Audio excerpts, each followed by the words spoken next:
ह्या आपल्यासोबत आजच्या ह्या वेबिनारला जॉईन झालेल्या आहेत. त्यांचा मी मनपूर्वक आभार मानते की त्यांनी ह्या आपल्या व्यासपीठावरती येण्यास एक्सेप्ट केलं आणि आता आपल्याला मार्गदर्शन देणार आहे. मी थोडक्यात त्यांची माहिती सांगते की त्या गेले 12 वर्ष ट्रेडमार्क आणि IP ह्या क्षेत्रात त्यांचे काम करत आहेत आणि त्या ex examiner of trademark registry Mumbai ह्यावरही कार्यरत होत्या. तर मनाली ताई, तुमचं मनपूर्वक स्वागत. आणि आमच्या उद्योगिनींना तुम्ही ट्रेडमार्क रजिस्ट्री कशी इम्पॉर्टंट आहे किंवा कसं त्याचं प्रोसिजर काय आहे ह्याच्याबद्दल तुम्ही थोडंसं गायडन्स दिलं तर आम्हाला नक्की आवडेल. ओव्हर. नक्की. थँक्यू. थँक्यू. पहिले आम्ही उद्योगिनी या संस्थेसाठी ज्यांनी मला ही संधी दिली इथे येऊन लोकांना IP संदर्भात मार्गदर्शन द्यायची. आता अनेकदा असं होतं की इंटेलेक्च्युअल प्रॉपर्टी राईट म्हणजे IP म्हणजे नक्की काय हे लोकांना माहितीच नसतं. तर basically anything that comes from your intellect म्हणजे तुमच्या बुद्धिमत्तेतून जे काही तुम्ही निर्माण केलेलं आहे ते तुमची ॲसेट असते. आता तुम्ही सगळ्या इकडे उद्योजिका आहात, तुमचा स्वतःचा एक ब्रँड आहे, एक गुडविल आहे मार्केटमध्ये, तर ते प्रोटेक्ट करायची जी प्रोसेस आहे त्याला IP रजिस्ट्रेशन म्हणतात. आता त्याच्यातला पहिला जो मुद्दा आहे तो असतो की ट्रेडमार्क रजिस्ट्रेशन. आता व्हॉट इज ट्रेडमार्क? तर ट्रेडमार्क म्हणजे तुमच्या बिझनेसचं जे काही व्यापार चिन्ह आहे त्याला म्हणतात ट्रेडमार्क. आता माझ्याकडे एक एक्झाम्पल आहे की व्हॅनिश. ओके, तर बेसिकली हा ब्रँड आहे व्हॅनिशचा, तर that is the trademark of this product. तसं तुमचा जर काही प्रोडक्ट असेल किंवा बिझनेस असेल तर त्याला एक नाव असतं, तर ते नाव प्रोटेक्ट करायला दुसरा कोणी कॉपी करू नये त्याच्यासाठी ट्रेडमार्क रजिस्ट्रेशन करतात. तर मेन इंटेन्शन काय असतं की आता सपोज आपण व्यवसाय चालू केलाय, त्याच्यात आपण दिवस रात्र मेहनत घेतो, त्याच्यात भांडवल आपण गुंतवतो आणि मग हळूहळू तो ब्रँड मार्केटमध्ये एस्टॅब्लिश होतो. मग अशा वेळी काय होतं की आपल्या हाताखालची लोक किंवा आपल्याला बघून काही लोक इन्फ्लुएन्स होतात आणि आपला ब्रँड कॉपी करून स्वतःचा ब्रँड एस्टॅब्लिश करायचा प्रयत्न करतात. मग असं होऊ नये, तुमचा ब्रँड प्रोटेक्ट करावा त्याच्यासाठी ट्रेडमार्क रजिस्ट्रेशन हे कंपल्सरी आहे. तर ट्रेडमार्क रजिस्ट्रेशन मध्ये आपण काय काय प्रोटेक्ट करू शकतो, जसं मी तुम्हाला आता व्हॅनिश हा ब्रँड सांगितला, तो एक ट्रेडमार्क झाला. तर त्याच्याबरोबर सपोज तुमचा लोगो असेल, आता हा फॉकचा जो ब्रँड आहे तो फॉकच्या बाजूला एक लोगो असतो, एक चिन्ह असतं. जसं पेप्सीचं जर तुम्ही पाहिलं असेल तर एक बॉल आहे रेड आणि ब्ल्यू कलरचा, so that is the logo. त्यामुळे पेप्सी हा ब्रँड, लोगो आणि पंच लाईन असेल. आता पितांबरीची पंच लाईन आहे, बायको गेली माहेरी काम करी पितांबरी. तर ह्या सगळ्या गोष्टी जेव्हा आपण एकत्र फाईल करतो आणि जर तुमचा कोणी कॉम्पिटिटर ह्याच्यातला आयदर ऑफ इट काही जर कॉपी करायचा प्रयत्न केला तर तुम्ही त्याच्या अगेन्स्ट ऍक्शन घेऊ शकता. ह्याचं मेन उद्देश हेच आहे की जर तुमचं स्वतःचं ऍसेट जर कोण कॉपी करते तर त्याच्याने तुमचा सेल्स फिगर ड्रॉप डाऊन होतो, तुमचा प्रॉफिट कमी होतो. बरं, जर त्याने जर इन्फिरियर क्वालिटीचं प्रोडक्ट मार्केटमध्ये आणलं तर लोकांना काय वाटतं की तुमचं प्रोडक्ट कमी क्वालिटीचं आहे, इन्फिरियर क्वालिटीचं आहे, त्याच्याने तुमचं गुडविल अफेक्ट होऊ शकतं. हे होऊ नये म्हणून ट्रेडमार्क रजिस्ट्रेशन कंपल्सरी आहे. आता ट्रेडमार्क रजिस्ट्रेशन तुम्ही म्हणाल की फक्त प्रोडक्ट असेल तर करायला पाहिजे, तर नाही. तुमचं प्रोडक्ट असो की सर्व्हिस असो, तुम्ही ट्रेडमार्क रजिस्ट्रेशन करायलाच हवं जर तुमचा स्वतःचा व्यवसाय असेल तर. मग अनेकदा असं होतं की आपण प्रोडक्ट एक डेव्हलप करतो, एक ब्रँड नेम आपण डेव्हलप करतो आणि त्याच्यानंतर आपण ट्रेडमार्क रजिस्ट्रेशनला जातो. तर ब्रँड नेम सिलेक्ट करताना काही मुद्दे तुम्हाला लक्षात ठेवायला पाहिजेत. त्याच्यातले काही मुद्दे असे आहेत की कुठचीही देवांची नावं म्हणजे गणपती, लक्ष्मी, दुर्गा ही नावं तुम्ही अडॉप्ट करू नका, किंवा जेनेरिक टर्म्स म्हणजे डिक्शनरी वर्ड्स असतात, आपण बऱ्याचदा ऍडजेक्टिव्ह घ्यायचा प्रयत्न करतो, जसं की excellent, Excel, famous, A1, S, तर ही नावंही तुम्ही घेऊ शकत नाही. हे डिक्शनरी वर्ड्स आहे, हे काही तुम्ही स्वतः अडॉप्ट केलेले किंवा कॉइन केलेले वर्ड्स नाहीये. त्यामुळे तुम्हाला असं नाव अडॉप्ट करायला पाहिजे की जे तुम्ही स्वतः क्रिएट केलेलं आहे किंवा एक युनिक नाव आहे. त्याच्यानंतर मग देशांची नावं किंवा जॉग्राफिकल नेम्स असतात, लीडर्सची नावं असतात, names which are prohibited by the names and emblems act. ती नावं तुम्ही घेऊ शकत नाही फॉर ट्रेडमार्क रजिस्ट्रेशन. आता प्रोसिजर काय आहे, तर लेंदी प्रोसिजर अजिबात नाहीये. जसं आपण शाळेमध्ये ऍडमिशन घेतो, ते बेसिक जे डिटेल्स लागतात तेच डिटेल्स आपल्याला ट्रेडमार्क रजिस्ट्रेशनला लागतात. जसं शाळेमध्ये मुलाचं नाव लागतं तसंच इथे जो अप्लाय करतोय, जो बिझनेसमन आहे त्याचं नाव लागतं. जसं शाळेमध्ये स्टँडर्ड्स असतात, first standard, second standard, third standard, तसं ट्रेडमार्क रजिस्ट्रेशन मध्ये क्लासेस डिफाईन केलेले आहेत. There are total 45 classes. 1 to 34 is for the product and 35 to 45 is for the service. त्यामुळे तुमचा लाईन ऑफ बिझनेस काय आहे त्याप्रमाणे तो क्लास डिफाईन होतो. त्याच्यानंतर येतो तुमचा लोगो. जसं शाळेत आपण मुलाचा फोटो देतो की हा मुलगा आहे ज्याचं आम्हाला ऍडमिशन घ्यायचं, तसं इथे तुमचं ब्रँड नेम जे तुम्हाला रजिस्टर करायचंय तो फोटो तुम्हाला द्यावा लागतो. आणि ऍड्रेस ऑफ कम्युनिकेशन, म्हणजे जर गव्हर्नमेंटला तुम्हाला काही कम्युनिकेट करायचं झालं तर तो पत्ता हवा. या बेसिक 4-5 आहेत. हा, तुम्ही परत लॉग इन होतात, तुमचा स्क्रीन नाही दिसत आहे आम्हाला. बरं, ठीक आहे. आम्ही वेट करतो, लगेच log in.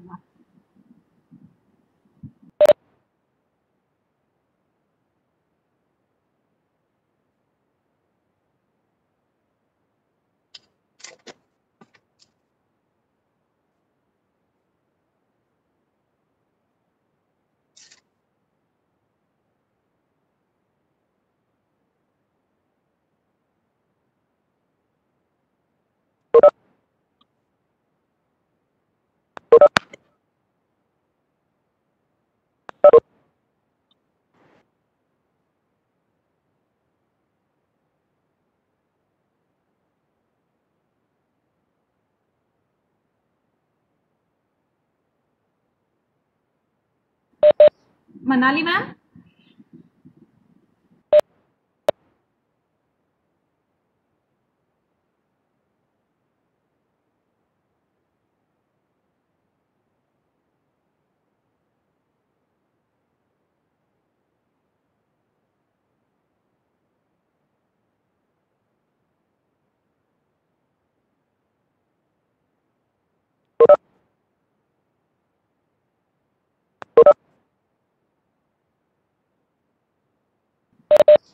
Hello Manali ma'am.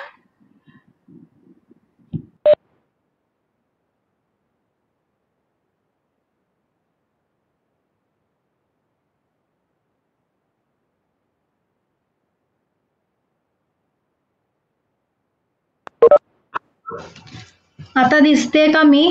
हो हो, येस मॅम. बरं, लास्ट काय ऐकलं होतं तुम्ही?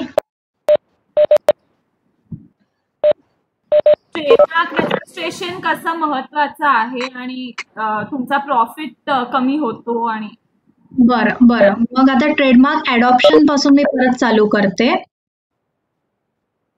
ओके, आता ट्रेडमार्क अडॉप्ट करणं हे कितपत सोपं आहे आणि डिफिकल्ट आहे. तर काही रूल्स आहेत ट्रेडमार्क अडॉप्ट करताना, ते आपल्याला फॉलो करायला हवे.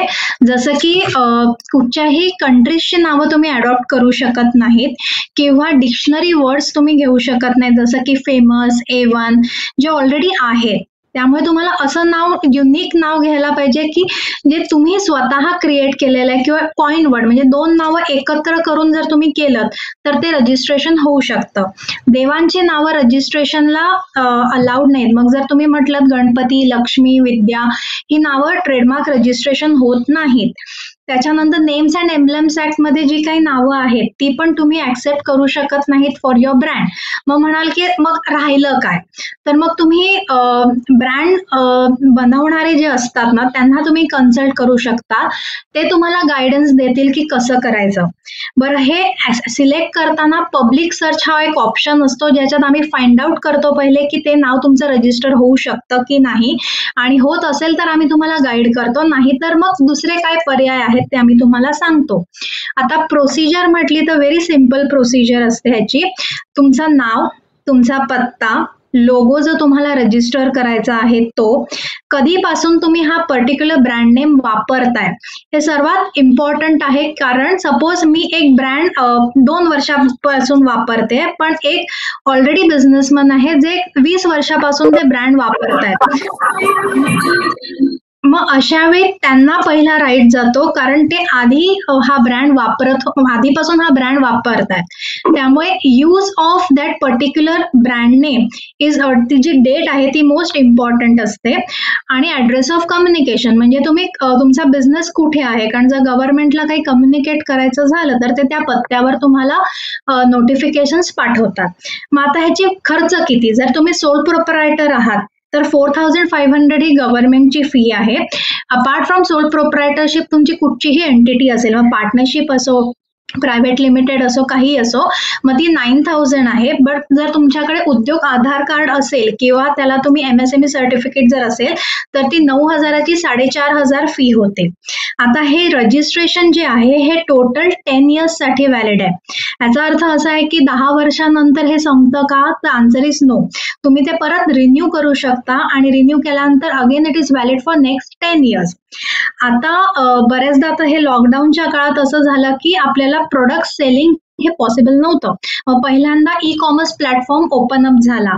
मग जर तुम्हाला तुमचे product services e commerce platform जसं की Amazon, फ्लिपकार्ट याच्यावर जर फ्लॉन्ट करायचे असतील तर ट्रेडमार्क रजिस्ट्रेशन कंपल्सरी झालेलं आहे. जर तुमच्याकडे ट्रेडमार्क रजिस्ट्रेशन सर्टिफिकेट असेल तरच ते तुम्हाला अलाव करतात तिथे तुमचं प्रोडक्ट फ्लॉन्ट करायला.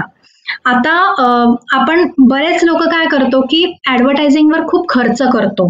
सोशल मीडिया आता एवढा इंटिरियर्स मध्ये गेलेला आहे की तुमचं जर ब्रँडिंग व्यवस्थित असेल तर देशाच्या कानाकोपऱ्यात तुमचा ब्रँड जाऊन पोहोचतो. मग अशा वेळी काय होतं की तुम्ही जर तुमचा IP प्रॉपरली प्रोटेक्ट केलं नाही तर कोणीही तुमचा ब्रँड मिसयुटिलाइज करू शकतो. मग अशा ह्याच्यात काय, जर तुमचं ट्रेडमार्क रजिस्ट्रेशन असेल तर तुम्ही प्रॉपर ऍक्शन घेता आणि त्यांना प्रॉपर नोटीस पाठवतो आणि त्यांनी जे काय प्रॉफिट गेन केलंय तो तुम्हाला परत मिळू शकतो. त्यामुळे ही एक महत्वाची डॉक्युमेंटेशन प्रोसिजर आहे जी जर तुम्ही केलीत तर तुम्हाला नक्की फायदेशीर ठरेल. आधी काय व्हायचं की आमची शाखा कोठेही नाही म्हणायला लोकांना खूप अभिमान वाटायचा, पण आता विदिन अ क्लिक तुम्ही कुठेही पोहोचू शकता. मग अशा काळात जर तुम्ही फ्रँचायझी मॉड्यूल जर तुम्हाला डेव्हलप करायचं झालं तर फ्रँचायझीसाठी जर तुम्हाला रॉयल्टी हवी असेल, एक सोर्स ऑफ इन्कम तुमचं वाढतं, तुमचे ब्रँचेस वाढतात, तुमचं गुडविल वाढतं, त्याच्यासाठी पण ट्रेडमार्क रजिस्ट्रेशन हे गरजेचं आहे. मग अनेकदा असं होतं की आपलं प्रोडक्ट चांगलं आहे, आपलं प्रोसेस चांगलं आहे. मग फॉर एक्झाम्पल आता कोका कोला किंवा KFC ह्यांच्या रेसिपीज तुम्हाला सगळ्यांना माहिती आहेत का, तर आन्सर इज नो. मग का नाही माहिती, कारण हे ट्रेड सिक्रेट अग्रीमेंट ते साईन करतात. What is trade secret agreement, suppose माझ्याकडे एक युनिक फॉर्म्युला आहे आणि मला तो फॉर्म्युला फक्त माझ्या एक टॉप 3 किंवा 4 मॅनेजमेंट लोकांपर्यंत ठेवायचा असेल तर मग अशा वेळी आम्ही नॉन डिस्क्लोजर अग्रीमेंट किंवा एक ट्रेड सिक्रेट अग्रीमेंट साईन करतो, जेणेकरून तो फॉर्म्युला लीक आउट होणार नाही आणि मग दुसरी लोक त्याचा मिसयुटिलायझेशन करणार नाही. तर ह्या बेसिक रिक्वायरमेंट झाल्या रिगार्डिंग अ ट्रेडमार्क रजिस्ट्रेशन. जे क्वेश्चन्स येत आहेत ते मी नंतर at the end of the session घेईन. जे झालं ट्रेडमार्क रजिस्ट्रेशन बाबत. त्याच्यानंतर जर सपोज तुमचं स्वतःचं एक मोबाईल ऍप्लिकेशन आहे किंवा वेबसाईट आहे, तुम्ही एक छान चित्रकार असाल, फोटोग्राफर असाल, तर किंवा तुम्ही तुमच्याकडे एक नवीन काहीतरी एक सॉफ्टवेअर तुम्ही जर डेव्हलप केलंय तर या गोष्टी जर तुम्हाला प्रोटेक्ट करायच्या असतील तर या कॉपीराईट मध्ये जातात. मग कॉपीराईट मध्ये इन शॉर्ट काय जातं, जर तुम्ही काही कविता केली आहेत, पुस्तक लिहिलंय किंवा तुमचं वेबसाईट आहे त्याचं कंटेंट, मोबाईल ऍप्लिकेशन आहे, या सगळ्या गोष्टी कॉपीराईट मध्ये जातात. त्याच्यानंतर येतं डिझाईन ऍप्लिकेशन. आता तुमचं जर सपोज प्रोडक्ट आहे ज्याचं 2 डायमेन्शनल फिगर आहे, फॉर एक्झाम्पल आता मी ही बॉटल घेते, ह्याचा एक वेगळा शेप आहे, तर जो हा साचा आहे, हे जे स्ट्रक्चर आहे त्याचं डिझाईन ऍप्लिकेशन होतं. म्हणजे दुसरं कोणीही बॉटल मॅन्युफॅक्चरिंग कंपनी जर असेल तर हे सिमिलर शेप ची बॉटल बनवू शकणार नाही आणि जर बनवली तर you have every right to take action against them. मग कुठचे डिझाईन ऍप्लिकेशन मध्ये फॉल होतात, जर तुमचं प्रोडक्ट असेल तर, किंवा तुम्ही जर ज्वेलरी डिझायनर असाल किंवा तुम्ही जर टेक्सटाईल इंडस्ट्रीमध्ये असाल तर टेक्सटाईलच्या ताग्यावर जे काही तुमचे डिझाईन्स असतात त्या सगळ्या गोष्टी डिझाईन ऍप्लिकेशन मध्ये फॉल इन होतात.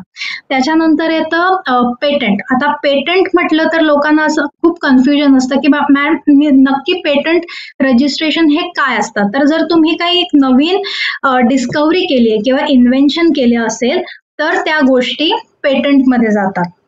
जर तुमचं नवीन इन्व्हेन्शन डिस्कवरी नसेल तर मग ते पेटंट रजिस्ट्रेशन होत नाही. त्यामुळे परत ह्या 3 गोष्टी मी तुम्हाला रिवाइज करून सांगते. ट्रेडमार्क म्हणजे तुमच्या बिझनेसचं नाव, लोगो आणि पंचलाईन, मग तो प्रोडक्ट असो की सर्व्हिस असो, हे ट्रेडमार्क रजिस्ट्रेशन मध्ये जातं. कॉपीराईट मध्ये काय जातात, जर तुम्ही काही राईटअप असतील, मग त्याच्यात पुस्तक असो, कविता असो, म्युझिकल नोट्स असो, photographs, paintings, mobile software, mobile web, तुमचे वेबसाईट्स असतात, या सगळ्या गोष्टी कॉपीराईट मध्ये जातात. डिझाईन ऍप्लिकेशन म्हणजे तुमच्या प्रोडक्टचा जो काही साचा असतो, जो बाहेरचा 2D 3D डायमेन्शनल फिगर असते, ती डिझाईन ऍप्लिकेशन मध्ये रजिस्टर होते.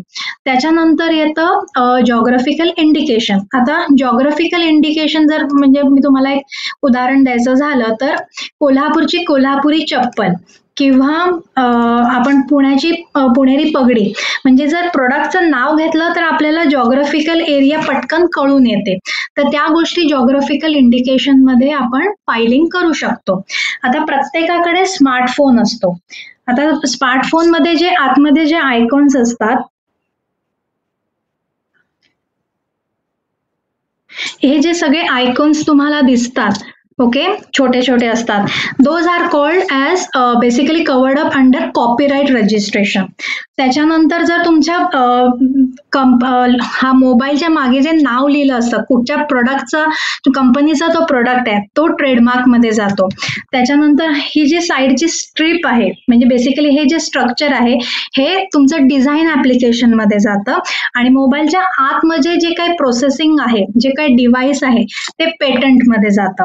सो इन शॉर्ट, मोबाईल मध्ये तुमचा अख्खा पूर्ण IP प्रोटेक्टेड आहे. तर ह्या बेसिक गोष्टी आहेत रिगार्डिंग IP. एवढं कळलंय का? ह्याच्यावरचे काही प्रश्न आहेत का? तर मग मी ते आधी कव्हर अप घेते आणि मग पुढे जाते. For MSME, is there any concession for proprietorship firm? No, proprietorship firm साठी काहीच नाहीये. 4500च फी राहते. अजून काही क्वेश्चन्स आहेत आतापर्यंत जे मी कव्हर अप केले त्याच्यावर?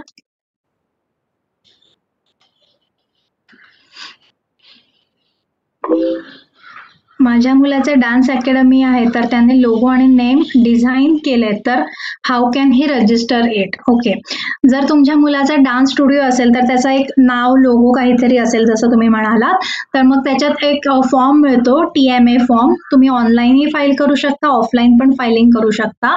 तर त्या बेसिक फॉर्म मध्ये डिटेल्स असतात, तुमच्या मुलाचं नाव येणार, पत्ता येणार, तो लोगो द्यायचा, कधीपासून ते तुम्ही वापरताय. जर तुम्ही वापरत असाल तर एक तुम्हाला युजर ॲफिडेव्हिट द्यावा लागतो की तुम्ही किती वर्ष तो वापरताय, सेल्स फिगर काय, मार्केटिंगवर किती खर्च केलात वगैरे. आणि मग ते सबमिट केलं with a government fee of 4500. ती प्रोसेस तुमची चालू होते. बरं, ह्याचा अर्थ असा नाही की तुम्ही सबमिट केलं म्हणजे तुम्हाला ट्रेडमार्क रजिस्ट्रेशन सर्टिफिकेट मिळालं, असं नाहीये. सबमिट केल्यानंतर शाळेमध्ये कशा परीक्षा होतात तसं तिथे एक्झामिनेशन होतं गव्हर्नमेंट ऑफिसमध्ये. They try to find out की सिमिलर नाव अवेलेबल आहे की नाही, आणि जर असेल तर ते तुम्हाला ऑब्जेक्शन मध्ये टाकतात की बाबा ऑलरेडी असं नाव अवेलेबल आहे, त्यामुळे तुम्ही काय करायचं, विड्रॉ करायचंय, काय करायचं, हा तुमच्यावर निर्णय राहतो. आणि जर हे ऑब्जेक्शन आलं नाही तर ते जर्नलमध्ये पब्लिश होतं, आणि जर्नलमध्ये पब्लिश झाल्यानंतर 4 मंथचा वेटिंग पिरियड असतो, ज्याच्यात पॅन इंडिया कोणाला जर ऑपोजिशन घ्यायचं झालं, सेइंग की बाबा हा माझा ब्रँड कॉपी केलाय, तर मग ते अपोजिशन मध्ये जातं. पण 4 मंथ्स मध्ये जर कोणी अपोजिशन घेतलं नाही तर मग ते रजिस्ट्रेशन कम्प्लीट होतं. Yes, icons are protected under copyright. Can you elaborate? Basically आम्ही जो सोर्स कोड असतो तो कॉपीराईट करतो. गव्हर्नमेंटचे साईट आहे www.ip. मी इथे टाईप करून देऊ का?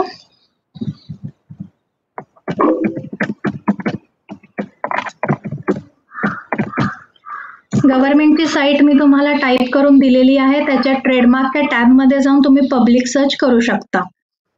माझ्या भाच्याने फूड ऍप्लिकेशन केले आहे बिझनेससाठी. ट्रेडमार्क काढणे गरजेचे आहे का? स्टार्टअप आहे, ट्रेडमार्क काढणं गरजेचं आहे, कारण शेवटी मोबाईल ॲपला एक नाव असेलच ना. त्याचं प्रोडक्ट जे मार्केटमध्ये जात असेल त्यालाही त्या नावाचं रेकॉग्निशन असेल. त्यामुळे जर तुम्ही कुठचाही बिझनेस असो, ट्रेडमार्क रजिस्ट्रेशन करणं अत्यावश्यक झालेलं आहे सध्या. माझं MSME सर्टिफिकेट आहे, मग किती रजिस्ट्रेशन फी होईल? 4500 होणार.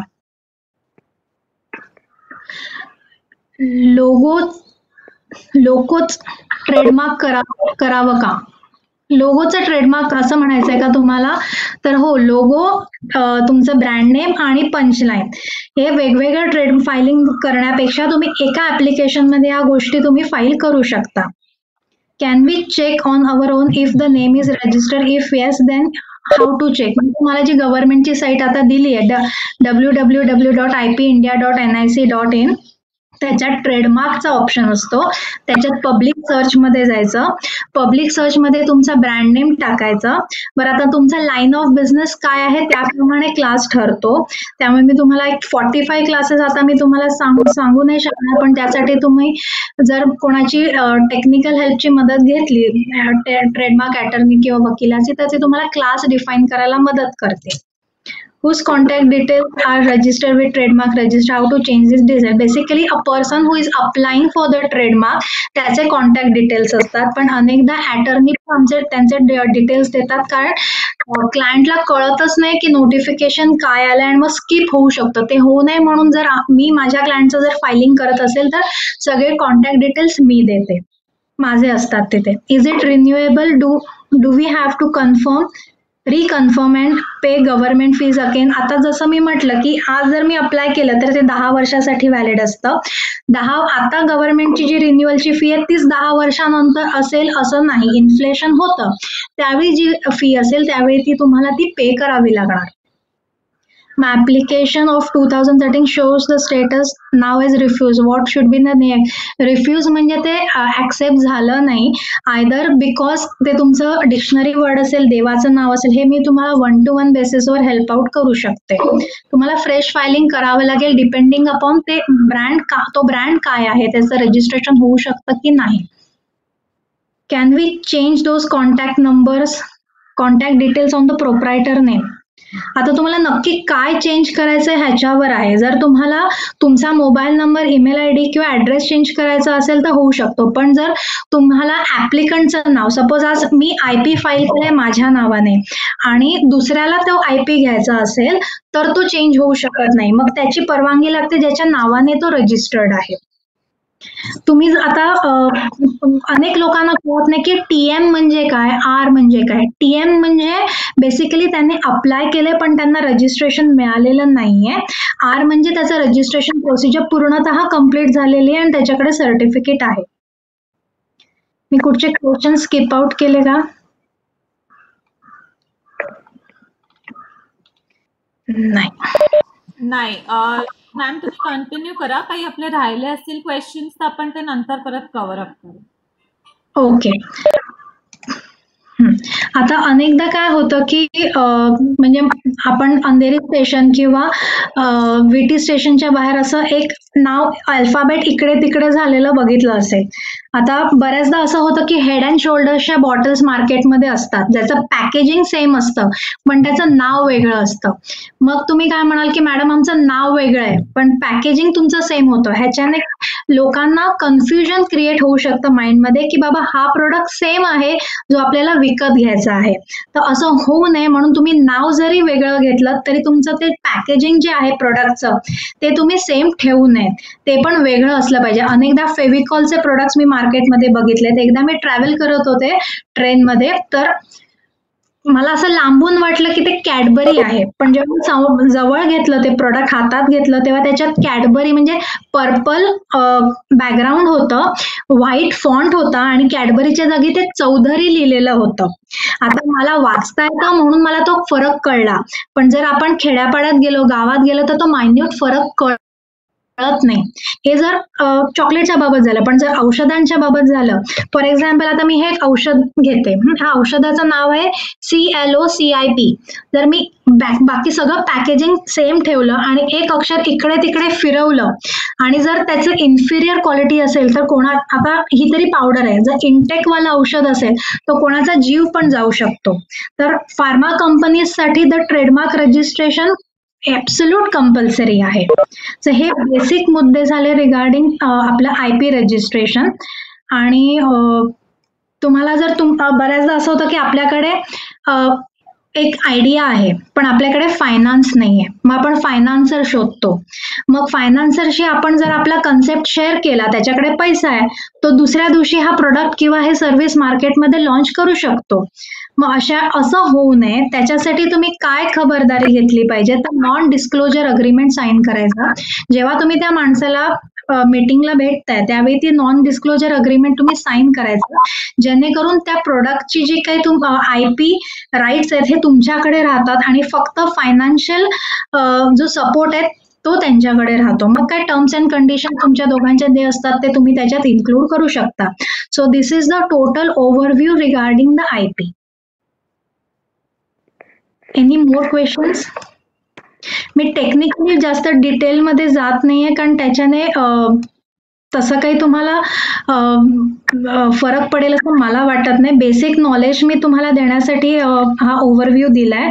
कारण जर तुमचा ब्रँड आहे, जर तुमचा कुठचंही सर्व्हिस आहे, प्रोडक्ट असो की सर्व्हिस असो, ते ट्रेडमार्क रजिस्ट्रेशन करणं अक्षरशः कंपल्सरी झालेलं आहे सध्याच्या काळात. फिशच्या बाबतीत वकिलांकडून फसवणूक होते, हे क्रॉस चेक कसे करावे? आता हा वादाचा मुद्दा आहे. कसं होतं की अनेकदा तुम्ही फीस देऊन जाता आणि मग अटर्नी ते काम करत नाहीत. मग अशा वेळी तुम्ही एक अग्रीमेंट करून घ्या की बाबा तुम्ही काय काय प्रोसिजर करणार आहात, काय काय इन्क्लुडेड आहे त्याच्यात, आणि शेवटपर्यंत तुमचा कसा सपोर्ट असेल. कारण एका वकिलाची फी एक XYZ असू शकते, दुसऱ्या वकिलाची ABC असू शकते. पण गव्हर्नमेंटची फी जेवढी आहे साधारण मिनिमम मार्केटमध्ये त्याच्या डबल काही प्रोफेशनल फी असते.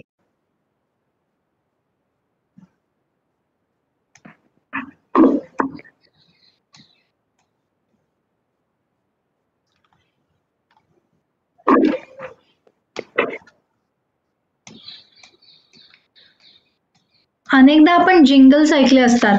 जसं आम्ही लहान असताना जब मैं छोटा बच्चा था बडी शरारत करता था, तर हे गाणं कशासाठी केलं होतं की ते प्रोडक्ट आणि तो ब्रँड नेम हे लोकांच्या डोक्यात एकदम फिक्स्ड बसावा.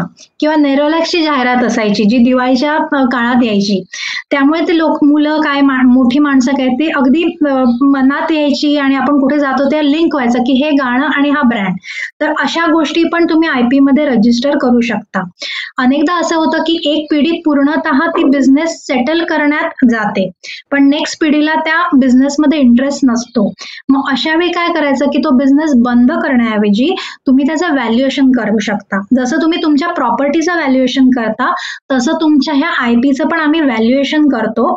It is a part of your balance sheet, त्यामुळे ते तुमच्या बॅलन्स शीटमध्ये पण रिफ्लेक्ट होतं. आणि जर तुम्ही उद्या जाहिरात दिलीत की I want to sell my own business, तर मग त्या पर्टिक्युलर प्राइसला तुम्ही ते विकू शकता. आणि मार्केटमध्ये जर कोणाला घ्यायचं असेल तर मग ती XYZ अमाऊंट देऊन ते तुम्ही ट्रान्सफर ऑफ टायटल म्हणतो आम्ही त्याला, ते करून दुसऱ्याच्या नावावर ट्रान्सफर करू शकता. त्यामुळे असं अजिबात नाहीये की हा बिझनेस मी आता करतोय पुढच्या पिढीला इंटरेस्ट नाहीये, पण जो चांगला चालणारा बिझनेस असेल तर त्याचे रिटर्न्स तुम्हाला नक्की मिळतात. I believe we can do trademark of our own. Yes you can do. त्याच्यासाठी डिजिटल सिग्नेचरची गरज असते. ऑनलाईन पण करू शकता आणि ऑफलाईन पण करू शकता.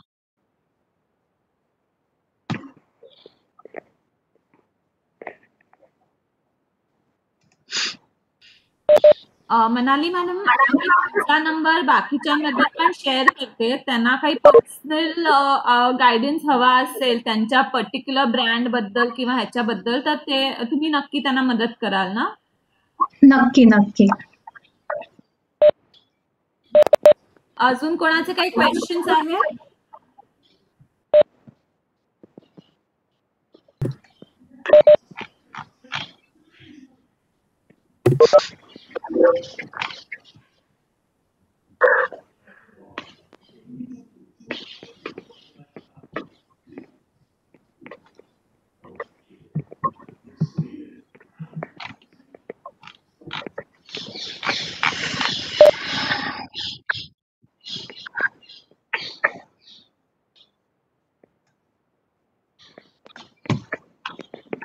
काही असतील तर या कॉन्टॅक्ट नंबरवर तुम्ही कम्युनिकेट करू शकता. मी आता मीना मॅडमला रिक्वेस्ट करते की त्यांनी मनाली मॅडमचं वोट ऑफ थँक्स द्यावा त्यांनी. प्रथम मला मनाली मॅडमचे खूप खूप धन्यवाद, कारण त्यांच्यामुळे आज आपल्या सगळ्या उद्योगिनींना ट्रेडमार्क आणि हे सगळं समजलेलं आहे. परंतु ताई, मी तुम्हाला सांगू इच्छिते की आम्ही उद्योगिनी हा पण आमचा ब्रँड आहे. आम्ही ट्रेडमार्क रजिस्ट्रेशन केलेलं आहे आणि तेवढंच नाही तर आमची पण एक स्लोगन आहे, जिद्द तुमची साथ आमची, आम्ही उद्योगिनी. अरे वा. आमची एक टॅगलाईन आहे. ही सुद्धा आमची टॅगलाईन आमच्या रजिस्ट्रेशन मध्येच आलेली आहे. बरोबर. या निमित्ताने म्हणजे तुम्ही सांगितलं माझ्या लक्षात आलं की या सगळ्या गोष्टी आपण केलेल्या आहेत. तर त्यामुळे मी इतक्या चांगल्या तऱ्हेने सगळ्यांना हे केलं की 10 वर्षानंतर पुन्हा तुम्ही रजिस्ट्रेशन पुन्हा करायला लागतं, हे फार महत्वाचं सांगितलं. मला वाटतं एकदा ट्रेडमार्क झाला की झालं, तर तसं नाहीये. तसं नाहीये. आणि हा तेच हे सांगितलं ते बरं झालं. आणि तुम्ही तुमच्या ज्ञानाचा उपयोग आम्हाला आम्ही उद्योगिनीसाठी करून द्यावा, कारण आमच्याकडे पण अशा उद्योगिनी आहेत की ज्या तुमच्यासारख्याच काम करतात. ब्रँड गुरु नावाचं पुस्तक आहे आमच्या जान्हवी मॅडमचं, तर त्यांनी पण तसे आमची टोळे नावाची व्यक्ती पण तशीच काम करते.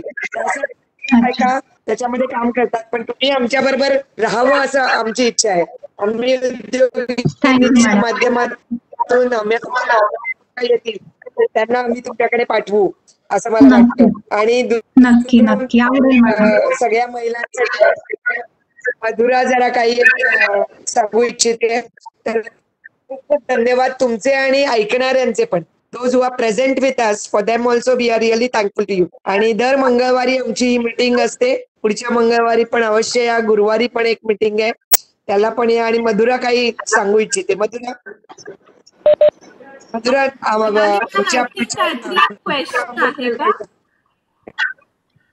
आलाय का? थांब मी बघतो. किती टर्नओव्हर असेल तर लोगो ट्रेडमार्क कंपल्सरी असं काही नाही. तुम्ही जर स्टार्ट केलाही नसेल बिझनेस तरीही तुम्ही ट्रेडमार्क रजिस्ट्रेशन करू शकता.